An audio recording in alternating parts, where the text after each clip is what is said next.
ಪ್ರತಿ ಮನುಕುಲ ಅದು ಪಾಪದಿಂದ ಕೂಡಿದೆ. ಮನುಷ್ಯ ಸಂಪರ್ಕದಿಂದ ಗರ್ಭಧರಿಸುವ ಪ್ರತಿಯೊಂದು ಮಗು ರಕ್ತದ ಮೂಲಕ ಸಂತತಿಯನ್ನು ಹಬ್ಬುವ ಪಾಪವನ್ನು ಇಟ್ಟುಕೊಂಡೇ ಈ ಲೋಕದಲ್ಲಿ ಜನಿಸ್ತಾ ಇತ್ತು. ಮನುಷ್ಯನು ಹುಟ್ಟಿದಿಂದಲೇ ಪಾಪಿಯಾಗಿರೋದ್ರಿಂದ ಅವನು ಪಾಪದಿಂದ ಕೂಡಿರೋದಾಗಿ ಆ ಪಾಪದಿಂದ ಹೊರಗೆ ಬರುವಂಥದ್ದು ಮನುಷ್ಯನಿಗೆ ಅಸಾಧ್ಯವಾಗಿತ್ತು. It was impossible. ಯೇಸು ಎಂಬ ಹೆಸರಿನರ್ಥ ತನ್ನ ಜನರನ್ನು ಪಾಪದಿಂದ ಬಿಡಿಸಿ ಕಾಯುವಂತನೆಂಬುದಾಗಿ.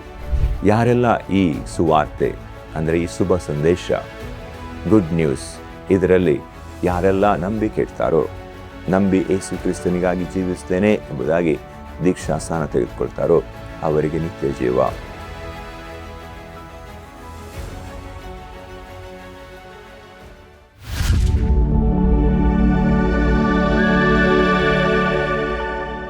Hallelujah, praise the lord.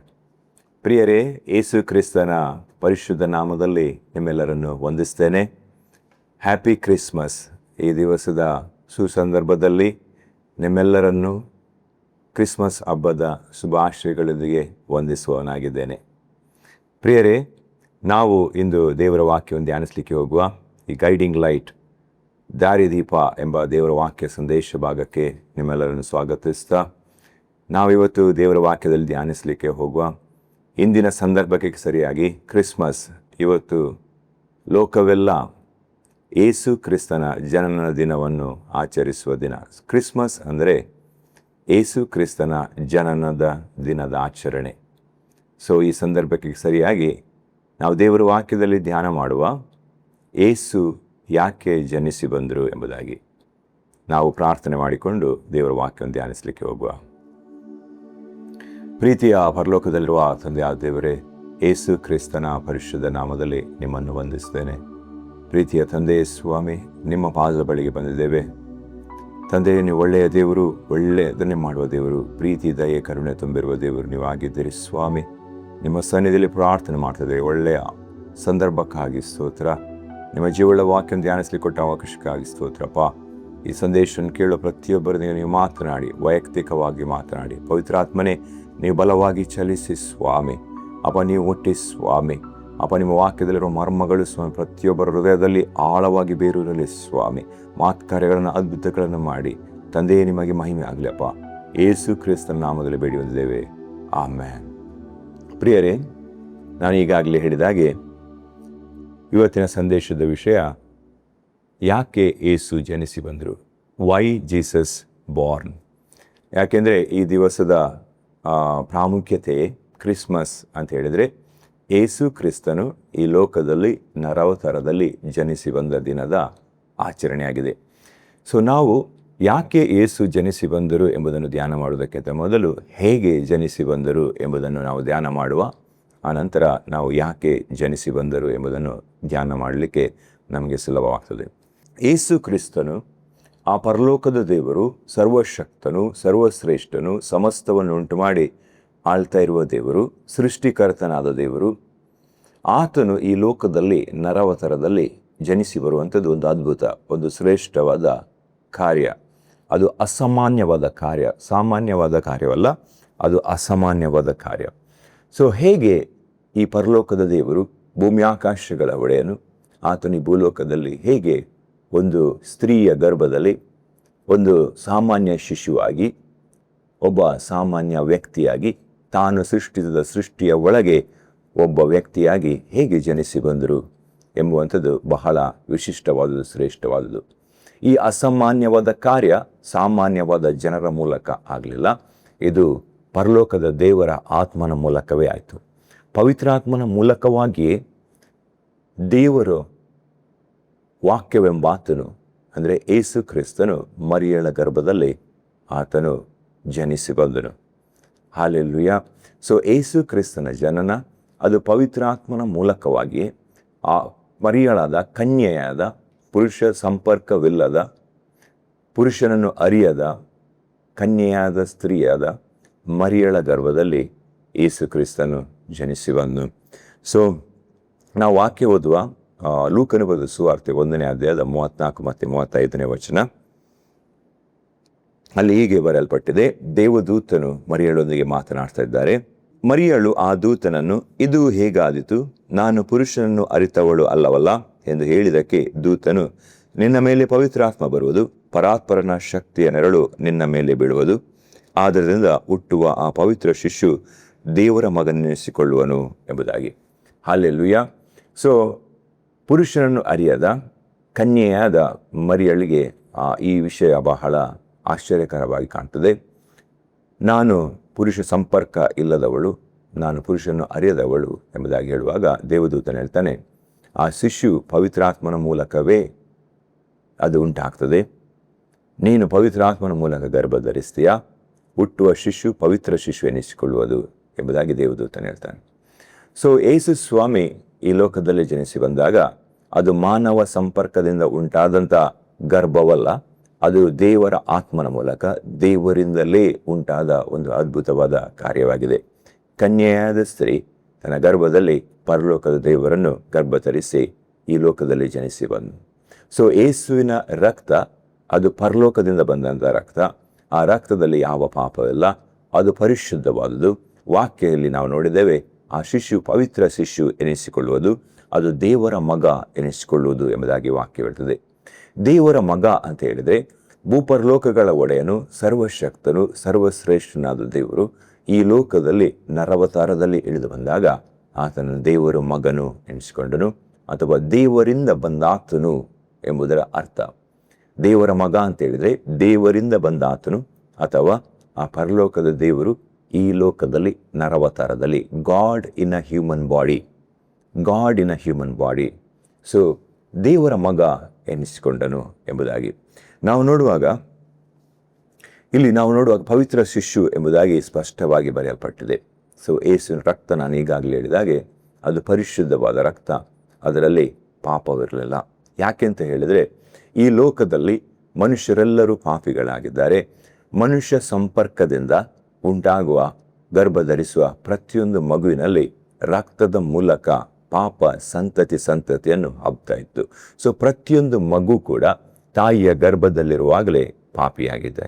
So ನಾವು ಅದನ್ನು ಕೀರ್ತನೆ 51ನೇ ಅಧ್ಯಾಯದ 5ನೇ ವಚನದಲ್ಲಿ ನಾವು ಹೀಗೆ ಓದ್ತೇವೆ, ಹುಟ್ಟಿದಂದಿನಿಂದ ನಾನು ಪಾಪಿಯೇ, ಮಾತೃಗರ್ಭವನ್ನು ಹೊಂದಿದ ದಿನದಿಂದಲೇ ದ್ರೋಹಿಯೇ ಎಂಬುದಾಗಿ.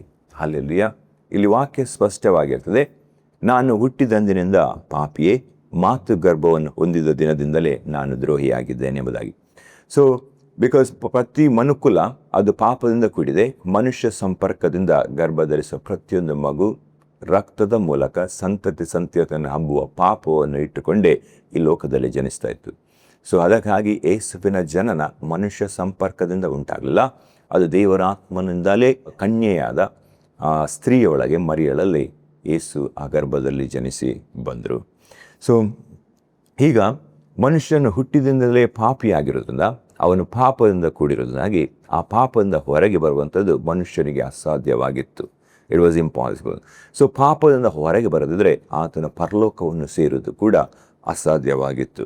ಸೊ ಈ ಅಸಾಧ್ಯವಾದ ಕಾರ್ಯ, ಮನುಷ್ಯರಿಗೆ ಅಸಾಧ್ಯವಾದುದನ್ನು ಸಾಧ್ಯ ಮಾಡಲಿಕ್ಕೋಸ್ಕರ ಪರಲೋಕದ ದೇವರೇ ಈ ಲೋಕದಲ್ಲಿ ನರವತಾರದಲ್ಲಿ ಇಳಿದು ಬರಬೇಕಾಯಿತು, ಮನುಷ್ಯರಾಗಿ ಇಳಿದು ಬರಬೇಕಾಗಿತ್ತು.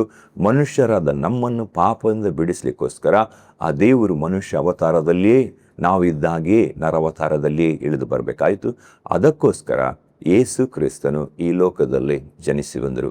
ಯೇಸು ಕ್ರಿಸ್ತನು ಈ ಲೋಕದಲ್ಲಿ ಯಾಕೆ ಜನಿಸಿ ಬಂದರು ಅಂದರೆ, ಪಾಪಿಗಳಾದ ನಮ್ಮನ್ನು ಪಾಪದಿಂದ ಬಿಡಿಸಿ ಪರಲೋಕದಲ್ಲಿ ಸೇರಿಸಲಿಕ್ಕೋಸ್ಕರ, ನಮ್ಮ ಪಾಪಕ್ಕೆ ಬರಬೇಕಾದ ಶಿಕ್ಷೆಯನ್ನು ತನ್ನ ಮೇಲೆ ಹೊತ್ತುಕೊಂಡು ಅದನ್ನು ಅನುಭವಿಸಿ ಹೊತ್ತು ತೀರಿಸಿ ನಮ್ಮನ್ನು ಪರಲೋಕ ಬಾಧ್ಯಸ್ಥರನ್ನಾಗಿ ಮಾಡಲಿಕ್ಕೋಸ್ಕರ, ಪರಲೋಕದಲ್ಲಿ ಸೇರಿಸಲಿಕ್ಕೋಸ್ಕರ, ನಿತ್ಯ ದಂಡನೆಯಾದ ನರಕದಿಂದ ತಪ್ಪಿಸಲಿಕ್ಕೋಸ್ಕರ. ಯಾಕೆಂದರೆ ನಾವೀಗಾಗಲೇ ವಾಕ್ಯದಲ್ಲಿ ನೋಡಿದ್ದೇವೆ, ಪಾಪದಿಂದ ಹೊರಗೆ ಬರುವಂಥದ್ದು ಮನುಷ್ಯರಿಗೆ ಅಸಾಧ್ಯವಾಗಿತ್ತು. ಅದನ್ನು ಸಾಧ್ಯ ಮಾಡಲಿಕ್ಕೋಸ್ಕರ ಪರಲೋಕದ ದೇವರೇ ಈ ಲೋಕದಲ್ಲಿ ಇಳಿದು ಬಂದರು. ಸೊ ಯೇಸು ಎಂಬ ಪದರದ ಅರ್ಥವೇ ತನ್ನ ಜನರನ್ನು ಪಾಪದಿಂದ ಬಿಡಿಸಿ ಕಾಯುವಾತನು ಎಂಬುದಾಗಿ. ನಾವು ಮತ್ತಾಯನ ಬರೆದ ಸುವಾರ್ತೆಯನ್ನು ನೋಡುವ, ಅದರಲ್ಲಿ 1ನೇ ಅಧ್ಯಾಯದ 21 ಮತ್ತು 22ನೇ ವಚನ. ಆಕೆಯು ಒಬ್ಬ ಮಗನನ್ನು ಹಡೆಯುವಳು, ನೀನು ಆತನಿಗೆ ಯೇಸು ಎಂದು ಹೆಸರಿಡಬೇಕು, ಯಾಕೆಂದರೆ ಆತನೇ ತನ್ನ ಜನರನ್ನು ಅವರ ಪಾಪಗಳಿಂದ ಬಿಡಿಸಿ ಕಾಯುವನು ಅಂದನು. ಕರ್ತನು ಪ್ರವಾದಿಯ ಮುಖಾಂತರ ಹೇಳಿದ ಮಾತು ನೆರವೇರುವಂತೆ ಇದೆಲ್ಲ ನಡೆಯಿತು. ಆ ಮಾತು ಏನೆಂದರೆ, ಇಗೋ, ಒಬ್ಬ ಕನ್ನಿಕೆಯು ಗರ್ಭಿಣಿಯಾಗಿ ಮಗುವನ್ನು ಹಡೆಯುವಳು, ಆತನಿಗೆ ಇಮ್ಮಾನುವೇಲ್ ಎಂದು ಹೆಸರಿಡುವರು ಎಂಬುದು ದೇವರು ನಮ್ಮ ಕೂಡ ಇದ್ದಾನೆಂದು ಈ ಹೆಸರಿನ ಅರ್ಥ. ಹಲ್ಲೆಲೂಯಾ. ನಾವು ನೋಡ್ತೇವೆ, ಆ ಕನ್ಯೆಯು ಗರ್ಭಧರಿಸಿ ಮಗುವಿಗೆ ಯೇಸು ಎಂದು ಹೆಸರಿಡ್ತಾರೆ. ಯೇಸು ಎಂಬ ಹೆಸರಿನ ಅರ್ಥ ತನ್ನ ಜನರನ್ನು ಪಾಪದಿಂದ ಬಿಡಿಸಿ ಕಾಯುವಾತನೆಂಬುದಾಗಿ. ಯೇಸು ಎಂಬ ಪದದ ಅರ್ಥವೇ ತನ್ನ ಜನರನ್ನು ಪಾಪದಿಂದ ಬಿಡಿಸಿ ಕಾಯುವಾತನೆಂಬುದಾಗಿ. ಸೊ ಇಲ್ಲಿ ನಾವು ಬಹಳ ಅದ್ಭುತವಾಗಿ ಶ್ರೇಷ್ಠವಾದ ಒಂದು ಕಾರ್ಯವನ್ನು ನಾವು ನೋಡಿದ್ದೇವೆ. ಏನಂತ ಹೇಳಿದರೆ, ಮನುಷ್ಯರೆಲ್ಲರೂ ಪಾಪದಿಂದ ಕೂಡಿದ್ದಾರೆ, ಪಾಪದಿಂದ ತುಂಬಲ್ಪಟ್ಟಿದೆ, ಪಾಪ ಇಡೀ ಲೋಕವನ್ನು ಮುತ್ತಿಕೊಂಡಿದೆ.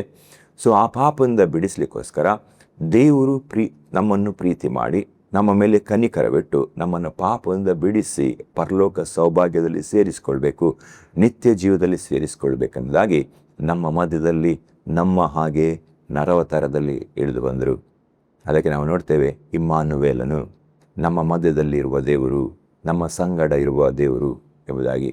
ಇದು ಬಹಳ ಅದ್ಭುತವಾದದ್ದು, ಶ್ರೇಷ್ಠವಾದದ್ದು. ಇದು ಬಹಳ ಒಂದು ಸಂತೋಷಕರವಾದ ಒಂದು ಸುದ್ದಿಯಾಗಿದೆ. 2025 ವರ್ಷದ ಹಿಂದೆ ಯೇಸು ಕ್ರಿಸ್ತನು ಈ ಲೋಕದಲ್ಲೇ ಒಬ್ಬ ವ್ಯಕ್ತಿಯಾಗಿ ನರವತಾರದಲ್ಲಿ ಆತನು ಜನಿಸಿ ಬಂದನು. ಇದು ಶುಭ ಸಂದೇಶ, ಇದೊಂದು ಶ್ರೇಷ್ಠವಾದ ಸಂದೇಶ. ನಮ್ಮನ್ನು ಪ್ರೀತಿಸಿ ನಮಗೋಸ್ಕರ ನಮ್ಮನ್ನು ಪಾಪದಿಂದ ಬಿಡಿಸಿ ರಕ್ಷಿಸಿ ಪರಲೋಕದಲ್ಲಿ ಸೇರಿಸಲಿಕ್ಕೋಸ್ಕರ, ಅದಕ್ಕೋಸ್ಕರ ಯೇಸು ಸ್ವಾಮಿಯ ಜನನ ಸಮಯದಲ್ಲಿ ದೇವದೂತರು ಬಂದು ಕುರುಬರಿಗೆ ಹೇಳ್ತಾರೆ, ಮಹಾ ಸಂತೋಷವನ್ನು ಉಂಟು ಮಾಡುವ ಒಂದು ಸುದ್ದಿ ನಿಮಗೋಸ್ಕರ ಇದೆ ಎಂಬುದಾಗಿ. ನಾವು ಲೂಕನ ಬರೆದ ಸುವಾರ್ತೆ 2ನೇ ಅಧ್ಯಾಯದ 9-11 ವಚನದಲ್ಲಿ ಇದನ್ನು ನೋಡ್ತೇವೆ. ಕರ್ತನ ದೂತನೊಬ್ಬನು ಬಂದು ಅವರ ಎದುರಿನಲ್ಲಿ ನಿಂತನು. ಕರ್ತನ ಪ್ರಭೆಯು ಅವರ ಸುತ್ತಲೂ ಪ್ರಕಾಶಿಸಿತು. ಅವರು ಬಹಳವಾಗಿ ಹೆದರಿದರು. ಆ ದೂತನು ಅವರಿಗೆ, ಹೆದರಬೇಡಿರಿ, ಕೇಳಿರಿ, ಜನರಿಗೆಲ್ಲ ಮಹಾ ಸಂತೋಷವನ್ನು ಉಂಟು ಮಾಡುವ ಶುಭ ಸಮಾಚಾರವನ್ನು ನಿಮಗೆ ತಿಳಿಸ್ತೇನೆ. ಅದೇನೆಂದರೆ, ಇವತ್ತು ನಿಮಗೋಸ್ಕರ ದಾವೀದನ ಊರಿನಲ್ಲಿ ಒಬ್ಬ ರಕ್ಷಕನು ಹುಟ್ಟಿದ್ದಾನೆ, ಆತನು ಕರ್ತನಾಗಿರುವ ಕ್ರಿಸ್ತನೇ ಎಂಬುದಾಗಿ. ಹಲ್ಲೆಲೂಯಾ. ಇಲ್ಲಿ ದೇವದೂತರು ಬಂದು ಕುರುಬರಿಗೆ ಹೇಳ್ತಾರೆ, ನಿಮಗೆ ಮಹಾ ಸಂತೋಷವನ್ನು ಉಂಟು ಮಾಡುವ ಒಂದು ಶುಭ ಸಂದೇಶವಿದೆ. ಅದೇನಂತ ಹೇಳಿದರೆ, ದಾವೀದನ ಊರಿನಲ್ಲಿ ಒಬ್ಬ ರಕ್ಷಕನು ನಿಮಗೋಸ್ಕರ ಹುಟ್ಟಿದ್ದಾನೆ. ಏನು ರಕ್ಷಕನು? ನಿಮ್ಮನ್ನು ಪಾಪದಿಂದ ಬಿಡಿಸಿ ನಿಮ್ಮ ಪಾಪವನ್ನು ಪರಿಹರಿಸಿ ನಿಮ್ಮನ್ನು ಕಾಯುವ ಆತನು, ನಿಮ್ಮನ್ನು ಪರಲೋಕಕ್ಕೆ ಸೇರಿಸುವ ಆತನು ಒಬ್ಬನು ಹುಟ್ಟಿದ್ದಾನೆ ಎಂಬುದಾಗಿ. ಆತನು ಯಾರೆಂದರೆ ಕರ್ತನಾಗಿರುವ ಕ್ರಿಸ್ತನೇ ಎಂಬುದಾಗಿ. ಹಲ್ಲೆಲೂಯಾ. ನಿಜವಾಗಿ ಪ್ರಿಯರೇ, ಇಂದು ಬಹಳ ಹರ್ಷಿಸುವ, ಉಲ್ಲಾಸಿಸುವ, ಸಂಭ್ರಮಿಸುವ, ಈ ದಿನದ ವಿಶೇಷತೆಯನ್ನು ನಾವು ಧ್ಯಾನಿಸಿ ನೆನಪಿಸಿ ಅದು ಸಂಭ್ರಮಿಸುವ ದಿನವಾಗಿದೆ ಪ್ರಿಯರೇ. ಕ್ರಿಸ್ಮಸ್ ಅಂತ ಹೇಳಿದರೆ ಯೇಸು ಕ್ರಿಸ್ತನು ಈ ಲೋಕದಲ್ಲಿ ನರವತಾರದಲ್ಲಿ ಜನಿಸಿ ಬಂದ ದಿನ. ಸೊ ಈ ಯೋಜನೆಯಂತೆ ನಮ್ಮನ್ನು ಪಾಪದಿಂದ ಬಿಡಿಸಲಿಕ್ಕೋಸ್ಕರ ಯೇಸು ಕ್ರಿಸ್ತನು ನಮ್ಮ ಪಾಪಗಳಿಗೆ ಬರಬೇಕಾದ ಎಲ್ಲ ಶಿಕ್ಷೆಯನ್ನು ಆ ಶಿಲುಬೆಯಲ್ಲಿ ಹೊತ್ತು ತೀರಿಸಿ, ಆತ ನಮಗೋಸ್ಕರ ಕೊರಡೆ ಏಟುಗಳನ್ನು ತೆಗೆದುಕೊಂಡು ಮುಳ್ಳಿನ ಕಿರೀಟ ಧರಿಸಿ ಮೊಳೆಗಳಿಂದ ಆ ಶಿಲುಬೆಯಲ್ಲಿ ಸೆಳೆಯಲ್ಪಟ್ಟು ನಮ್ಮ ಪಾಪ, ಶಾಪ, ರೋಗ, ಬೇನೆ ಎಲ್ಲವನ್ನು ತನ್ನ ದೇಹದಲ್ಲಿ ಹೊತ್ತು ತೀರಿಸಿ ಸತ್ತು ಉಣಲ್ಪಟ್ಟು ಆತನು 3ನೇ ದಿವಸದಲ್ಲಿ ಎದ್ದು ಬಂದು ಪರಲೋಕಕ್ಕೆ ಏರಿ ಹೋಗಿದ್ದಾರೆ. ನಾವು 1 ಕೊರಿಂಥ 15ನೇ ಅಧ್ಯಾಯದ 3 ಮತ್ತು 4ನೇ ವಚನವನ್ನು ನೋಡುವ. ನಾನು ನಿಮಗೆ ತಿಳಿಸಿದ ಮೊದಲನೇ ಸಂಗತಿಗಳೊಳಗೆ ಒಂದು ಸಂಗತಿಯನ್ನು ನಿಮಗೆ ತಿಳಿಸಿಕೊಟ್ಟೆನು, ಅದು ನಾನು ಸಹ ಕಲಿತುಕೊಂಡದ್ದೇ. ಅದೇನೆಂದರೆ, ಶಾಸ್ತ್ರದಲ್ಲಿ ಮುಂತಿಳಿಸಿರುವ ಪ್ರಕಾರ ಕ್ರಿಸ್ತನು ನಮ್ಮ ಪಾಪಗಳ ನಿವಾರಣೆಗಾಗಿ ಸತ್ತನು, ಉಣಲ್ಪಟ್ಟನು, ಶಾಸ್ತ್ರದ ಪ್ರಕಾರವೇ 3ನೇ ದಿನದಲ್ಲಿ ಎಬ್ಬಿಸಲ್ಪಟ್ಟನು ಎಂಬುದಾಗಿ. ಹಲ್ಲೆಲೂಯಾ. ಸೊ ಇಲ್ಲಿ ವಾಕ್ಯದಲ್ಲಿ ನಾವು ಸ್ಪಷ್ಟವಾಗಿ ನೋಡ್ತೇವೆ, ಯೇಸು ಸ್ವಾಮಿ ನಮ್ಮ ಪಾಪಗಳಿಗೋಸ್ಕರ ಶಾಪಗಳನ್ನು ತನ್ನ ದೇಹದಲ್ಲಿ ಹೊತ್ತುಕೊಂಡು, ನಮ್ಮ ಮರಣವನ್ನು ಕೂಡ ಆತನು ತನ್ನ ದೇಹದಲ್ಲಿ ಹೊತ್ತುಕೊಂಡು ಸತ್ತು ಉಣಲ್ಪಟ್ಟು ಆತನು ಮೃತ್ಯುವನ್ನು ಜಯಿಸಿ ಸತ್ತೊಳಗಿಂದ 3ನೇ ದಿವಸದಲ್ಲಿ ಎದ್ದು ಬಂದನು. ಆತನು ಮೃತ್ಯುಂಜಯನು, ಆತನು ಪರಲೋಕಕ್ಕೆ ಏರಿ ಹೋಗಿದ್ದಾರೆ. ತಂದೆಯಾದ ದೇವರ ಬಲಪಾರ್ಶ್ವದಲ್ಲಿ ಆಶೀರ್ವಾದನಾಗಿದ್ದಾನೆ. ಉನ್ನತೋನ್ನತಕ್ಕೆ ಏರಿ ಹೋಗಿದ್ದಾನೆ. ಮಹಾ ಪದವಿಗೆ ಆತನು ಏರಿ ಹೋಗಿದ್ದಾನೆ. ಹಲ್ಲೆಲೂಯಾ. ಈ ಯೇಸು ಕ್ರಿಸ್ತನಲ್ಲಿ ಯಾರ್ಯಾರು ನಂಬಿಕೆ ಇಡ್ತಾರೋ ಅವರಿಗೆ ದೇವರ ಮಕ್ಕಳಾಗುವ ಅಧಿಕಾರ ಸಿಗ್ತದೆ. ಯಾರ್ಯಾರು ಯೇಸು ಕ್ರಿಸ್ತನು ಶಿಲುಬೆಯಲ್ಲಿ ಮಾಡಿ ಮುಗಿಸಿದ ಕಾರ್ಯ ಅಂದರೆ ಆತನು ಆ ಶಿಲುಬೆಯಲ್ಲಿ ಅನುಭವಿಸಿದ ಆ ನೋವು, ಆ ಕಷ್ಟ, ಆ ಸಂಕಟ, ಆ ಸಮಸ್ಯೆ, ಆ ಶಿಕ್ಷೆ, ಆ ಬಾಧೆ, ಅದೆಲ್ಲವೂ ಕೂಡ ನನ್ನ ಪಾಪದ ಸಲುವಾಗಿ, ನನ್ನ ಪಾಪದ ಪರವಾಗಿ ಯೇಸು ಕ್ರಿಸ್ತನು ಬಾಧೆಯನ್ನು, ಶಿಕ್ಷೆಯನ್ನು ಅನುಭವಿಸಿದ್ದಾನೆ. ಈ ಮೂಲಕ ನನಗೆ ಪಾಪ ಪರಿಹಾರವಾಗಿದೆ ಎಂಬುದಾಗಿ ಯಾರು ನಂಬ್ತಾರೋ, ಈ ಸತ್ಯವನ್ನು ಯಾರು ನಂಬ್ತಾರೋ ಅವರಿಗೆ ಪಾಪ ಪರಿಹಾರ, ಅವರಿಗೆ ಪರಲೋಕ, ಅವರಿಗೆ ನಿತ್ಯ ಜೀವ. ಹಲ್ಲೆಲೂಯಾ. ಈ ಯೇಸು ಕ್ರಿಸ್ತನ ಮೇಲೆ ಪ್ರೀತಿ, ನಂಬಿಕೆ, ನಿರೀಕ್ಷೆ ಇಟ್ಟು ಯಾರ್ಯಾರು ಆತನನ್ನು ಎದುರು ನೋಡ್ತಾರೋ ಅವರನ್ನು ಪರಲೋಕದಲ್ಲಿ ಸೇರಿಸಲಿಕ್ಕೋಸ್ಕರ ಆತನು 2ನೇ ಬಾರಿ ಇಳಿದು ಬರುವ ಆತನಾಗಿದ್ದಾನೆ. 2ನೇ ಬಾರಿ ಈ ಲೋಕಕ್ಕೆ ಇಳಿದು ಬರುವ ಆತನಾಗಿದ್ದಾನೆ. ನಾವು ಯೋಹಾನ ಬರೆದ ಸುವಾರ್ತೆ 14ನೇ ಅಧ್ಯಾಯ 3 ಮತ್ತು 4ನೇ ವಚನ ಓದುವ. ನಾನು ಹೋಗಿ ನಿಮಗೆ ಸ್ಥಳವನ್ನು ಸಿದ್ಧ ಮಾಡಿದ ಮೇಲೆ ತಿರುಗಿ ಬಂದು ನಿಮ್ಮನ್ನು ಕರಕೊಂಡು ಹೋಗಿ ನನ್ನ ಬಳಿಗೆ ಸೇರಿಸಿಕೊಳ್ಳುವೆನು. ಯಾಕೆಂದರೆ ನಾನಿರುವ ಸ್ಥಳದಲ್ಲಿ ನೀವು ಸಹ ಇರಬೇಕು ಮತ್ತು ನಾನು ಹೋಗುವ ಸ್ಥಳದ ಮಾರ್ಗವು ನಿಮಗೆ ತಿಳಿದದೆ ಅಂದನೆಂಬುದಾಗಿ. ಹಲ್ಲೆಲೂಯಾ. ಸೊ ಇಲ್ಲಿ ನಾವು ನೋಡುವಾಗ ಯೇಸು ಸ್ವಾಮಿ ಹೇಳ್ತಾರೆ, ನಾನು ನಿಮಗೋಸ್ಕರ ಸ್ಥಳವನ್ನು ಸಿದ್ಧ ಮಾಡ್ತಾ ಇದ್ದೇನೆ, ನಾನು ತಿರುಗಿ ಬಂದು ನಿಮ್ಮನ್ನು ನಾನಿರುವಲ್ಲಿ ಸೇರಿಸ್ತೇನೆ ಎಂಬುದಾಗಿ. ಹಲ್ಲೆಲೂಯಾ. ಇಂಥ ಒಂದು ಅದ್ಭುತವಾದ, ಶ್ರೇಷ್ಠವಾದ ವಾಕ್ಯ ಪ್ರಿಯರೇ. ಸೊ ನಾವು ಈಗಾಗಲೇ ನೋಡಿದ್ದೇವೆ, ಈ ಒಂದು ಶುಭ ಸಂದೇಶ ನಿಜವಾಗಿ ಭಾಳ ಹರ್ಷದ ಸಂದೇಶ, ಹರ್ಷದ ವಿಷಯ ಇದೆ. ಆ್ಯಕ್ಚುಲಿ ಹರ್ಷದ ದಿವಸ ಇದು. ಸಂಭ್ರಮಿಸುವ, ಉಲ್ಲಾಸಿಸುವ ದಿನ. ಪಾಪದಿಂದ, ಶಾಪದಿಂದ, ಬಾಧೆಯಿಂದ ಕಟ್ಟಲ್ಪಟ್ಟಿರುವ, ರೋಗದಿಂದ ಕಟ್ಟಲ್ಪಟ್ಟಿರುವ ನಮ್ಮನ್ನು ಆ ಎಲ್ಲದರಿಂದ ಬಿಡಿಸಿ ಪರಲೋಕ ಸೌಭಾಗ್ಯದಲ್ಲಿ ಸೇರಿಸಬೇಕು, ನರಕ ಎಂಬ ನಿತ್ಯ ದಂಡನೆಯಿಂದ ತಪ್ಪಿಸಬೇಕು ಎಂಬುದಾಗಿ ಪರಲೋಕದ ದೇವರೇ ನಮ್ಮ ಮಧ್ಯದಲ್ಲಿ ನರವತಾರದಲ್ಲಿ ಇಳಿದು ಬಂದು ನಮಗೆ ಬರಬೇಕಾದ ಶಿಕ್ಷೆಯನ್ನು ತಾನು ಅನುಭವಿಸಿ ನಮ್ಮನ್ನು ಪಾಪದಿಂದ ಬಿಡಿಸಿ ಆತನ ರಕ್ತದ ಮೂಲಕ ನಮ್ಮನ್ನು ತೊಳೆದು ನಮ್ಮ ಪಾಪಗಳನ್ನು ಪರಿಹರಿಸಿ ಮಹಿಮೆಯ ಪದವಿಯಲ್ಲಿ ಆತನು ಆಸೀನರುಡನಾಗಿದ್ದಾನೆ. ಮೃತ್ಯುವನ್ನು ಲಯಗೊಳಿಸಿ, ಮೃತ್ಯುವನ್ನು ಸೋಲಿಸಿ ಆತನು ಮಹಿಮೆಯ ಪದವಿಯಲ್ಲಿ ಆಸೀನರುಡನಾಗಿದ್ದಾರೆ. ಆ ಯೇಸು ಕ್ರಿಸ್ತನು ತನ್ನನ್ನು ಪ್ರೀತಿಸುವವರಿಗಾಗಿ, ತನ್ನ ಮೇಲೆ ನಂಬಿಕೆ, ನಿರೀಕ್ಷೆ ಇಟ್ಟವರಿಗೆ 2ನೇ ಬಾರಿ ಆತನು ಈ ಲೋಕಕ್ಕೆ ಬರುವವರಾಗಿದ್ದಾರೆ. ಯಾರೆಲ್ಲ ಈ ಸುವಾರ್ತೆ ಅಂದರೆ ಈ ಶುಭ ಸಂದೇಶ, ಗುಡ್ ನ್ಯೂಸ್, ಇದರಲ್ಲಿ ಯಾರೆಲ್ಲ ನಂಬಿಕೆ ಇಡ್ತಾರೋ, ನಂಬಿ ಯೇಸು ಕ್ರಿಸ್ತನಿಗಾಗಿ ಜೀವಿಸ್ತೇನೆ ಎಂಬುದಾಗಿ ದೀಕ್ಷಾಸ್ನಾನ ತೆಗೆದುಕೊಳ್ತಾರೋ ಅವರಿಗೆ ನಿತ್ಯ ಜೀವ, ಅವರು ರಕ್ಷಣೆಯನ್ನು ಹೊಂದ್ತಾರೆ. ಮಾರ್ಕನು ಬರೆದ ಸುವಾರ್ತೆ 16ನೇ ಅಧ್ಯಾಯದ 15 ಮತ್ತು 16ನೇ ವಚನ ಓದುವ. ಆಮೇಲೆ ಅವರಿಗೆ, ನೀವು ಲೋಕದ ಎಲ್ಲ ಕಡೆಗೆ ಹೋಗಿ ಜಗತ್ತಿಗೆಲ್ಲ ಸುವಾರ್ತೆಯನ್ನು ಸಾರಿರಿ. ನಂಬಿ ದೀಕ್ಷಾಸ್ನಾನ ಮಾಡಿಸಿಕೊಳ್ಳುವವನು ರಕ್ಷಣೆ ಹೊಂದುವನು, ನಂಬದೇ ಹೋಗುವವನು ದಂಡನೆಗೆ ಗುರಿಯಾಗುವನು ಎಂಬುದಾಗಿ. ಹಲ್ಲೆಲೂಯಾ. ಸೊ ನೀವು ಲೋಕದ ಕಟ್ಟ ಕಡೆಗೆ ಹೋಗಿ ಸುವಾರ್ತೆ ಅಂದರೆ ಶುಭ ಶುದ್ಧಿ, ಈ ಅಮೂಲ್ಯವಾದ, ನಿಜವಾಗಿಯೂ ಶುಭವೆಂದು ಕೂಡಿರುವ ಈ ಶುಭ ಸಂದೇಶವನ್ನು ನೀವೆಲ್ಲ ಕಡೆಗೆ ಸಾರಿ. ಪರಲೋಕ ಪ್ರವೇಶ ಮಾಡಲಿಕ್ಕೆ ಒಂದು ಮಾರ್ಗ ಇದೆ. ಆ ಮಾರ್ಗ ಯೇಸು ಕ್ರಿಸ್ತನೇ.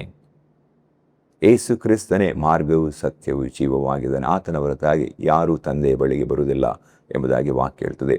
ಆತನ ಹೊರತಾಗಿ ಯಾರೂ ದೇವರ ಬಳಿಗೆ ಬರುವುದಿಲ್ಲ ಎಂಬುದಾಗಿ ನಾವು ಯೋಹಾನ ಬರೆದ ಸುವಾರ್ತೆ 14ನೇ ಅಧ್ಯಾಯದ 6ನೇ ವಚನದಲ್ಲಿ ನಾವು ಓದ್ತೇವೆ. ಸೊ ಪ್ರೀತಿಯ ದೇವರ ಮಕ್ಕಳೇ, ಇಂದು ನಿಜವಾಗಿಯೂ ಹರ್ಷಿಸುವ ದಿನ, ಉಲ್ಲಾಸಿಸುವ ದಿನ, ಈ ದಿನದಲ್ಲಿ ಸಂಭ್ರಮಿಸುವ ದಿನ. ಈ ದಿನದ ವಿಶೇಷತೆಯನ್ನು ಜ್ಞಾಪಿಸಿ ಉಲ್ಲಾಸಿಸುವ ದಿನ.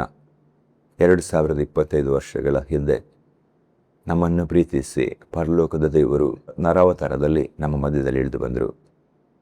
ನಮ್ಮನ್ನು ಪಾಪದಿಂದ ಬೇಡಿಸಿ ಕಾಯಲಿಕ್ಕೋಸ್ಕರ, ಪರಲೋಕ ಸೇರಿಸಲಿಕ್ಕೋಸ್ಕರ. ಹಲ್ಲೆಲೂಯಾ. ಈ ದಿವಸ ನಾವು ನೋಡುವಾಗ ಎಲ್ಲ ಕಡೆ ಆಚರಣೆ ಆಗ್ತದೆ. ಇಡೀ ಲೋಕದ ಕಟ್ಟಕಡೆಯಲ್ಲಿ ಕ್ರಿಸ್ಮಸ್, ಯೇಸು ಸ್ವಾಮಿ ಈ ಲೋಕದಲ್ಲಿ ಹುಟ್ಟಿದ ದಿನದ ಆಚರಣೆ. ಈ ದಿನದ ವಿಶೇಷತೆಯನ್ನು ನಾವು ಧ್ಯಾನಿಸ್ತಾ ಇದರಲ್ಲಿ ಹರ್ಷಿಸುವ, ಉಲ್ಲಾಸಿಸುವ, ಸಂಭ್ರಮಿಸುವ, ಈ ಶುಭ ಸಂದೇಶವನ್ನು ಎಲ್ಲ ಕಡೆಗೆ ಹಬ್ಬಿಸುವ, ಪ್ರತಿಯೊಬ್ಬ ವ್ಯಕ್ತಿಯನ್ನು ನಿಜವಾಗಿಯೂ ದೇವರು ಪ್ರೀತಿಸಿ ಮಾಡಿದ ಮಹತ್ ಕಾರ್ಯ, ಶ್ರೇಷ್ಠವಾದ ಕಾರ್ಯ. ಆ ಯೇಸು ಕ್ರಿಸ್ತನು ಆ ಮಹಾಪದವಿ, ಆ ಪರಲೋಕ, ಆ ಸೌಭಾಗ್ಯವನ್ನು ತ್ಯಜಿಸಿ ನಮ್ಮನ್ನು ಪ್ರೀತಿಸಿ ಈ ಭೂಮಿಯಲ್ಲಿ ಇಳಿದು ಬಂದರು. ನಮ್ಮ ಬಾಧೆಗಳನ್ನು, ನಮ್ಮ ರೋಗ, ನಮ್ಮ ಕಷ್ಟ, ನಮ್ಮ ಪಾಪದ ಹೊರೆಯನ್ನು ತನ್ನ ಮೇಲೆ ತೆಗೆದುಕೊಳ್ಳಿಕ್ಕೋಸ್ಕರ. ಹಲ್ಲೆಲೂಯಾ. ನಿಜವಾಗಿಯೂ ಹ್ಯಾಪಿ ಕ್ರಿಸ್ಮಸ್. ದೇವರು ನಿಮ್ಮೆಲ್ಲರನ್ನು ಆಶೀರ್ವಾದ ಮಾಡಲಿ. ನಾವು ಪ್ರಾರ್ಥನೆ ಮಾಡುವ.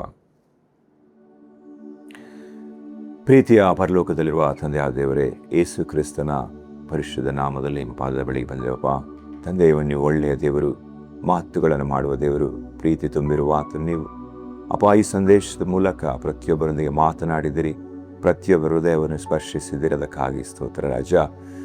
ಕಾರ್ಯಗಳು ನಡೆಯಲಿ ಸ್ವಾಮಿ, ಸ್ವಸ್ಥತೆ ಬಿಡುಗಡೆಗಳಾಗಲಿ ರಾಜ. ಅಪ್ಪ ಸ್ವಾಮಿ, ನಿಮ್ಮ ನಾಮದ ಮಹಿಮೆ ಎಲ್ಲ ಕಡೆಗೆ ಹಬ್ಬಲಿ ಸ್ವಾಮಿ. ಅಪ್ಪ ನೀವು ಸ್ವಾಮಿ ಈ ಲೋಕದಲ್ಲಿ ಇಳಿದು ಬಂದು ಸ್ವಾಮಿ ತನ್ನ ಜನರನ್ನು ಪ್ರೀತಿಸಿ ಮಾಡಿದ ಎಲ್ಲ ಕಾರ್ಯದ ಎಲ್ಲ ನಿಮ್ಮ ತ್ಯಾಗ ಪ್ರೀತಿಯ ಬಲಿದಾನದ ಸ್ವಾಮಿ ಸಂದೇಶ ಎಲ್ಲರನ್ನು ತಲುಪಲಿ ಸ್ವಾಮಿ. Thank you lord. ನಿಮಗೆ ಮಹಿಮೆ ಆಗಲಿ ರಾಜ.